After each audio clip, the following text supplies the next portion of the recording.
विधानसभा अध्यक्षपदी आपली म्हणजेच श्रीयुत राहुल नार्वेकर यांची पुन्हा एकदा फेरनिवड झाली त्याबद्दल मी तमाम विधानसभेच्या सदस्यांच्या वतीनं आणि महाराष्ट्राच्या 12 कोटी जनतेच्या वतीनं आपलं मनापासून अभिनंदन करतो। खरं म्हणजे विरोधी पक्षाचे देखील मी आभार मानतो की विरोधी पक्षाने या महाराष्ट्रामध्ये काही अपवाद वगळता सातत्याने बिनविरोध अध्यक्षाची निवडणूक करण्याची एक परंपरा आहे। त्या परंपरेचा मान राखत आपल्या निवडीला पूर्ण समर्थन हे दिल्याबद्दल विरोधी पक्षाच्या सर्व सदस्यांचे आणि गटनेत्यांचे मी मनापासून आभार मानतो। खरं म्हणजे अध्यक्ष महोदय मी पुन्हा येईन असं म्हटलं नव्हतं, पण तरी देखील आपण परत आलात याचा मला अतिशय मनापासून आनंद आहे। आणि मला याही गोष्टीचा आनंद आहे की राज्यामध्ये एक मुख्यमंत्री 2 उपमुख्यमंत्री होते, त्यातला एक वकील होता। आता तुम्ही झाल्यामुळे 50-50% मेजॉरिटी झालेली आहे, पण मला असं वाटतं की तुमच्यासारखा एक निष्णात वकील हा अध्यक्षांच्या खुर्चीवर बसला आणि निश्चितपणे या खुर्चीला न्याय देण्याचं काम हे आपल्या माध्यमातून होईल याबद्दल माझ्या मनामध्ये कुठलीही शंका नाही। 11 फेब्रुवारी 1977 ला मुंबईमध्ये जन्माला आलेले श्री राहुल नार्वेकरजी हे कदाचित पहिलेच असे अध्यक्ष असतील की पहिल्याच टर्ममध्ये ते अध्यक्ष बनले आणि पुन्हा दुसऱ्यांदा ते लागोलाग अध्यक्ष बनले। आणि नानाभाऊ तुमचेही विशेष आभार आहेत। तुमच्यापेक्षा ते तसे लहान आहेत, 13-14 वर्षांनी माझ्यापेक्षा लहान आहेत, पण तुम्ही वाट मोकळी केल्यामुळे मागच्या वेळेस ते अध्यक्ष बनू शकले।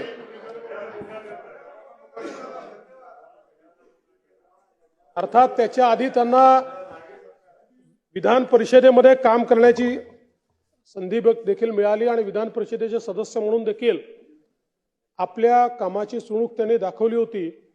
विशेषतः कायद्यावर भाषण करत असताना राहुल नार्वेकर हे विधान परिषदेचे सदस्य म्हणून किंवा विधानसभेत 2.5 वर्ष प्रत्येक छोट्यातला छोटा बारकावा हा शोधून काढून आणि त्या बारकाव्यावर बोट ठेवण्याचं काम ते करायचे।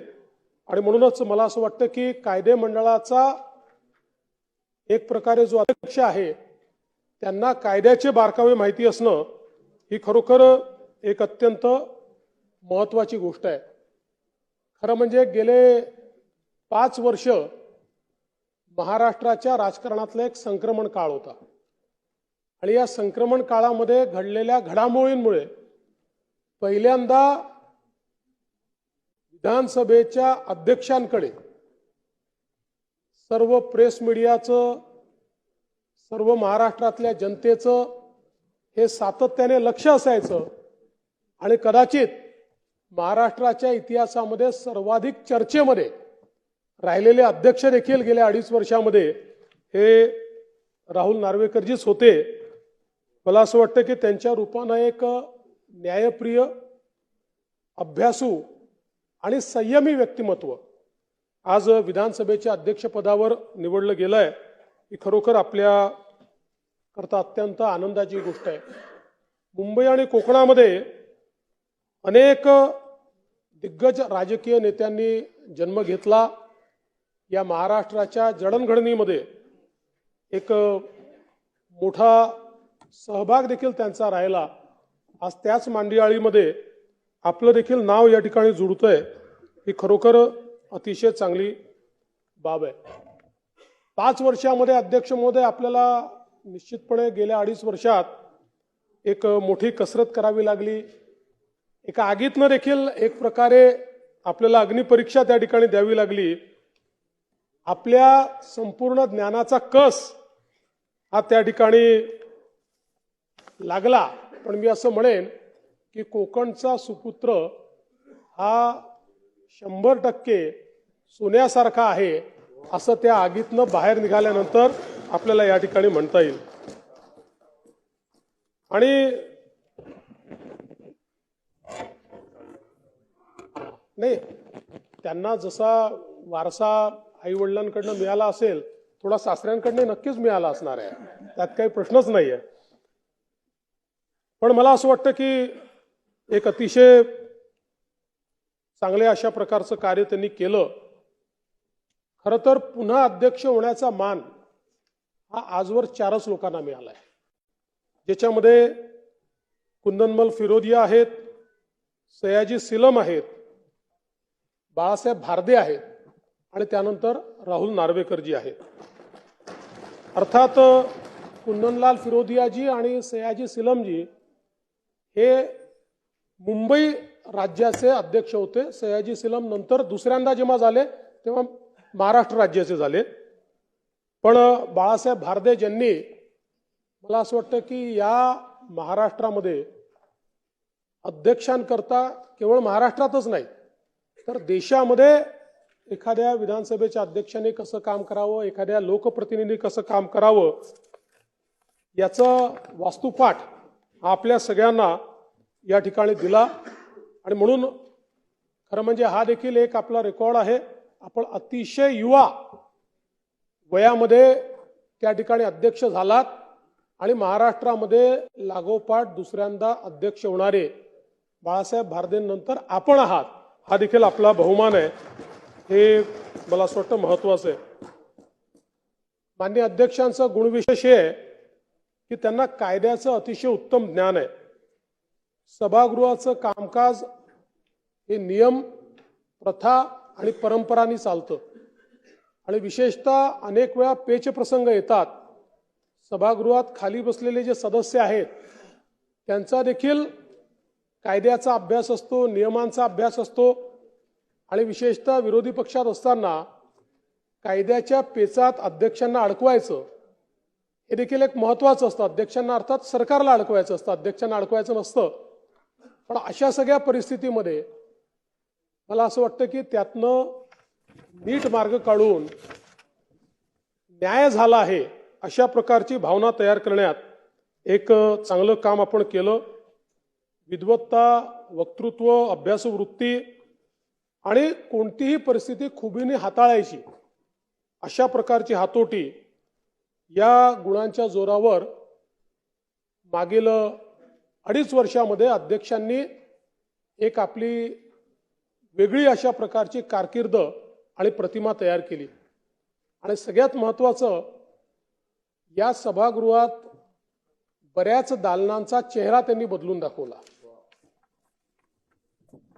अनेक वेळा सरकारमध्ये आपण कामं करतो, कन्स्ट्रक्शन करतो, पण ती करत असताना त्याला एक दृष्टी लागते.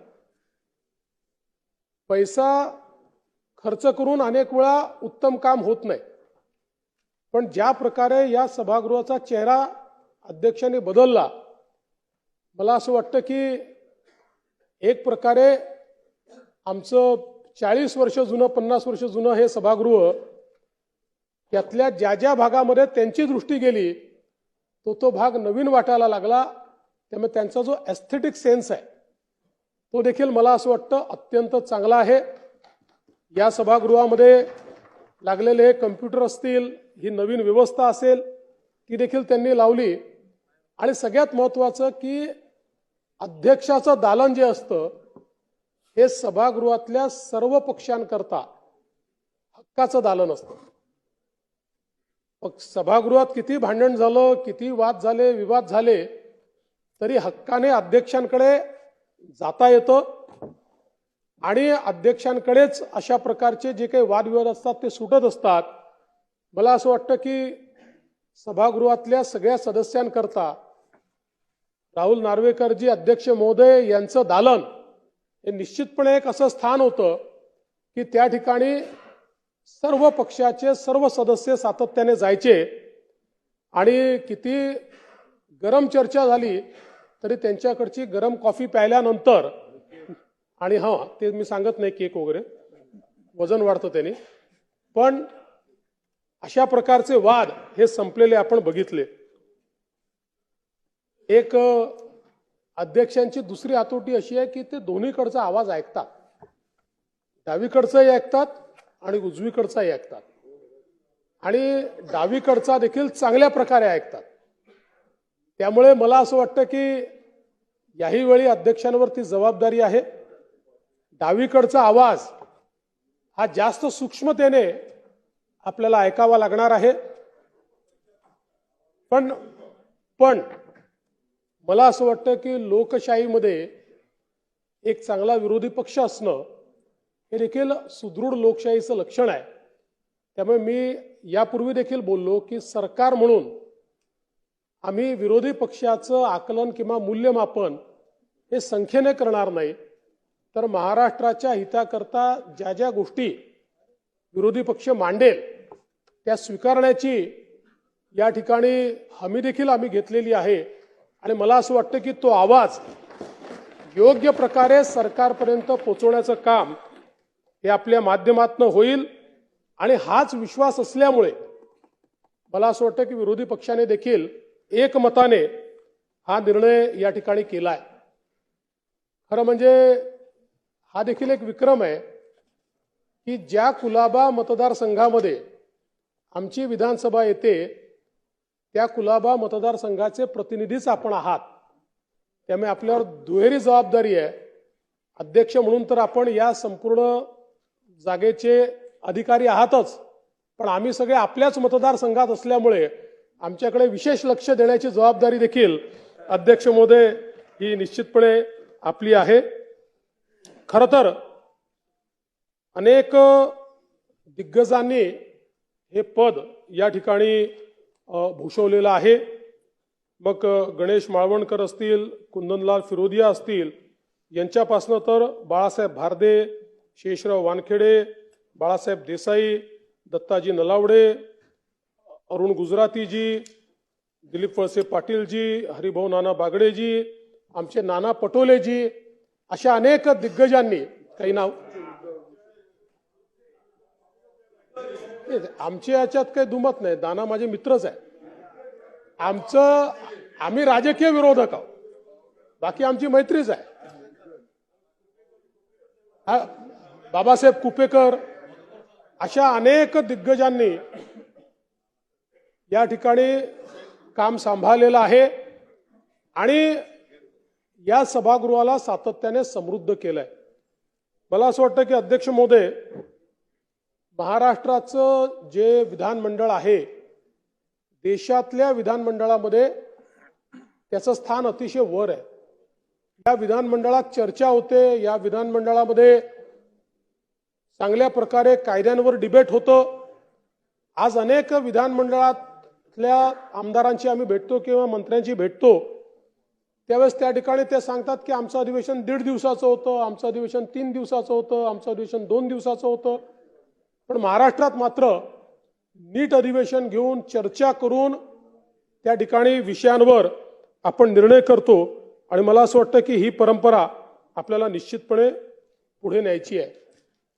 गेल्या 2.5 वर्षात आपण न्यायाधीशाचं काम जास्त केलं, कारण अध्यक्षाला जसं सभागृहामध्ये इथे बसून काम करावं लागतं तसंच जे काही क्वासाई ज्युडिशियल अधिकारी म्हणून आपले अधिकार आहेत त्या अधिकारामध्ये फार कमी वेळा अशी वेळ येते की अध्यक्षाला एवढं काम करावं लागतं, पण फार गुंतागुंत होती.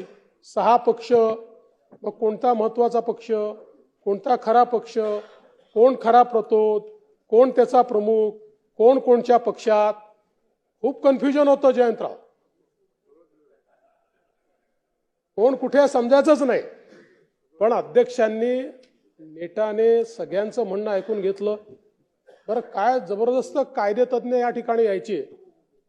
देशातले जे सगळे मोठे विधिज्ञ आहेत टॉपचे, ते दोन्ही साईडनी इकडे यायचे आणि ते हिअरिंग करत असताना एखाद्या न्यायाधीशासारखे ज्यावेळेस आमचे अध्यक्ष त्या ठिकाणी त्यांना काही प्रश्न विचारायचे, त्यांना काही ऑथॉरिटी कोट करायचे, त्यावेळी मला असं वाटतं की निश्चितपणे एक अध्यक्ष म्हणून त्यांच्याबद्दलचा जो सन्मान होता तो सन्मान निश्चितपणे आमचा वाढला आणि या सगळ्या प्रथा परंपरा कायद्याचा अभ्यास करत अध्यक्षांनी त्या ठिकाणी जो काही निर्णय असेल तो निर्णय आपला दिला. आता सर्वोच्च न्यायालयामध्ये त्या निर्णयावर चर्चा चाललेली आहे.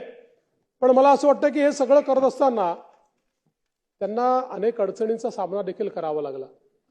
काही लोकांनी अध्यक्षांवर पातळी सोडून टीका देखील केली, पण अध्यक्षांनी कधी त्या टीकेकडे लक्ष दिलं नाही. शांतपणे आपलं दिलेलं कर्तव्य हे त्यांनी पार पाडलं. आणि मला असं वाटतं की शेवटी सत्याला 3 बाजू असतात. एक तुमची बाजू असते, एक माझी बाजू असते आणि एक खरी बाजू असते. त्यामुळे अध्यक्षाला ती खरी बाजू पाहावी लागते. त्यामुळे जी काही बाजू त्यांना योग्य वाटली त्याचा एक अतिशय पाथ ब्रेकिंग असा मी म्हणेन की अनेक राज्यांच्या इतिहासामध्ये, अनेक विधानसभांच्या इतिहासामध्ये पुढच्या काळामध्ये जो निर्णय कोट केला जाईल अशा प्रकारचा निर्णय हा या ठिकाणी अध्यक्षांनी दिला. आणि म्हणून मला असं वाटतं की ही जी आपल्या त्या गुणवत्ता आहे म्हणजे संयम. मी नेहमी असं सांगतो की प्रत्येक जो राजकारणी आहे त्यांनी साई भक्त असावं की नाही हा त्याचा एक वैयक्तिक विचार आहे. पण साईबाबांच्या मागे 2 वाक्य लिहिलेले आहेत, श्रद्धा आणि सबुरी. या 2 गोष्टी, श्रद्धा आणि सबुरी, या 2 गोष्टी जर राजकारण्यांना समजल्या तर मला असं वाटतं की जीवनामध्ये दुःख देखील कमी होतं आणि राजकारणातली वाट देखील योग्य प्रकारे मिळते. तशा प्रकारचा संयम हा आपण या ठिकाणी दाखवला, त्याबद्दल मी आपल्याला अतिशय मनापासून आपलं अभिनंदन करतो. आणि मला विश्वास आहे आता पुन्हा आपल्या समोर विधानसभेतल्या सगळ्या सदस्यांना न्याय देण्याची भूमिका घ्यायची आहे. विशेषतः अनेक नवीन सदस्य आहेत आणि प्रत्येक सदस्याला असं वाटतं की मला बोलू दिलं गेलं पाहिजे. अनेक वेळा अनेक सदस्यांना प्रत्येक विषयावर बोलू दिलं गेलं पाहिजे असं असतं. दुसरीकडे पक्षांची भूमिका नीट गेली पाहिजे म्हणून गटनेत्यांना बोलायचं असतं. त्यामुळे अनेक वेळा वेळ गटनेत्यांना द्यावा लागतो. अशा या सगळ्या परिस्थितीमध्ये मागच्या काळामध्ये आपण जाणीवपूर्वक सगळ्या नवीन सदस्यांना बोलता आलं पाहिजे अशी अनेक आयुधं वापरली. जास्त काळ विधानसभेचं कामकाज चालवून नवीन सदस्यांना बसवून त्यांची भाषणं रेकॉर्डवर येतील, त्यांची भाषणं या टीव्हीच्या माध्यमातून त्यांच्या जनतेपर्यंत जातील अशा प्रकारचा आपण प्रयत्न केला. आणि मला विश्वास आहे की याही वेळी अशाच प्रकारे जे काही नवीन सदस्य आहेत या सदस्यांना या ठिकाणी चांगल्या प्रकारे बोलता येईल ही जबाबदारी आपण निश्चितपणे घ्याल. खरं तर अनेक सामाजिक, शैक्षणिक, सहकारी संस्थांशी आपला संबंध वकील म्हणून देखील आलेला आहे. देशातल्या अनेक प्रमुख अशा इंडस्ट्रीज हाऊसेसचं देखील वकीलपत्र आपण मागच्या काळात घेतलंय. पण एका गोष्टीचा उल्लेख करावा लागेल की इतकी मोठी वकिली असताना ज्या क्षणी ॲडव्होकेट राहुल नार्वेकर हे अध्यक्ष राहुल नार्वेकर झाले त्या क्षणी त्यांनी मी आता स्वतः प्रॅक्टिस करणार नाही, जी काही फर्म आहे ती प्रॅक्टिस करेल, कारण एथिकली मला विधानसभेचं काम करायचं आहे. आणि म्हणून जो काही त्यांची अतिशय ओघावती घोगावती अशा प्रकारची प्रॅक्टिस होती ती प्रॅक्टिस त्यांनी बंद केली आणि आपलं सगळं कौशल्य हे ते या ठिकाणी वापरतात. ही देखील मला असं वाटतं अत्यंत महत्त्वाची गोष्ट आहे. आणि कुलाब्यातलं माय ड्रीम फाउंडेशन की ज्या फाउंडेशनच्या माध्यमातून नार्वेकर कुटुंबीय अतिशय चांगल्या प्रकारे महिला असतील, मुलं असतील, समाजातले दुर्लक्षित घटक असतील यांच्या संदर्भात अतिशय मोठं कार्य पार पाडतात. एक गोष्ट अध्यक्षांच्या बद्दल ही देखील महत्त्वाची आहे. आपल्याला कल्पना आहे की कुलाबा मतदारसंघ असा आहे की देशातले श्रीमंत लोक देखील त्या ठिकाणी राहतात आणि गरीबातले गरीब झोपडपट्टीत राहणारा देखील त्या ठिकाणी राहतो।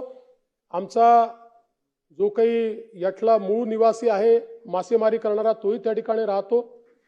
आणि राहुल नार्वेकर हे जेवढ्या सहजपणे मोठ्या माणसांमध्ये वावरतात त्याहीपेक्षा जास्त सहजपणे ते झोपडपट्टीमध्ये आपल्याला गरिबांमध्ये आपल्याला वावरताना दिसतात, मासेमारी करणाऱ्यांमध्ये आपल्याला वावरताना दिसतात।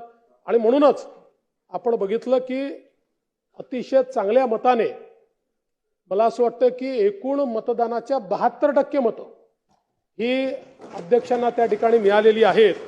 हे देखील एक मला असं वाटतं अत्यंत महत्त्वाची गोष्ट आहे। शिस्तशीर आणि वक्तशीर या दोन गोष्टी लोकप्रतिनिधींकरता आवश्यक असतात, त्या निश्चितपणे आपल्याकडे आहेत। विधिमंडळ, न्यायपालिका आणि कार्यपालिका या तिन्ही आपापल्या क्षेत्रामध्ये योग्य प्रकारे काम पाळतात, पण कधी कधी अशी परिस्थिती येते की एकमेकावर यांचा अधिक्षेप होतो।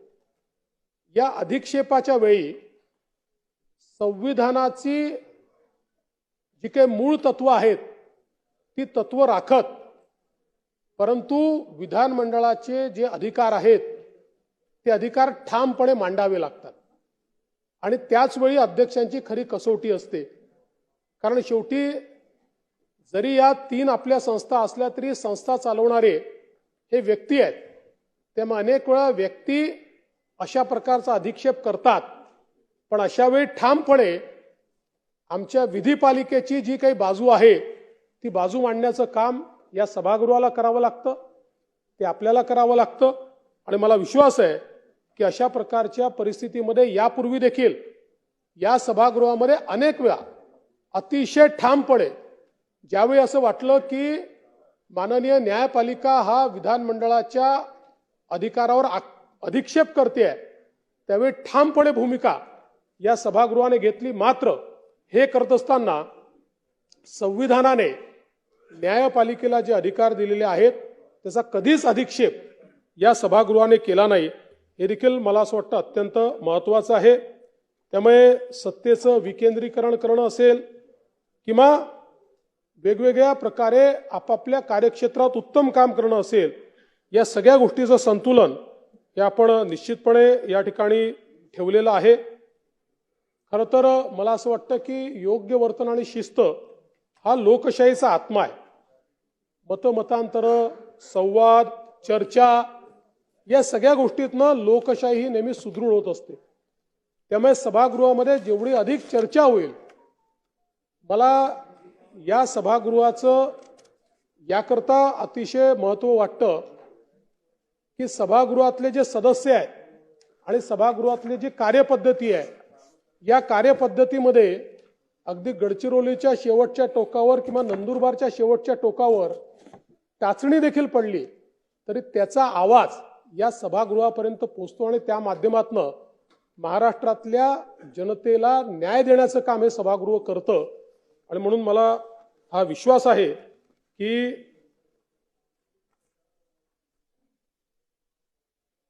मला या गोष्टीचा विश्वास आहे की निश्चितपणे या सभागृहाच्या ज्या उच्च परंपरा आहेत त्या परंपराचा मान सन्मान हा निश्चितपणे या ठिकाणी राहील। नीती आणि धोरणं आखण्याचं जे काम हे सभागृह करतं, कायदे मंडळ म्हणून हे सभागृह जे काम करतं ते काम होईल।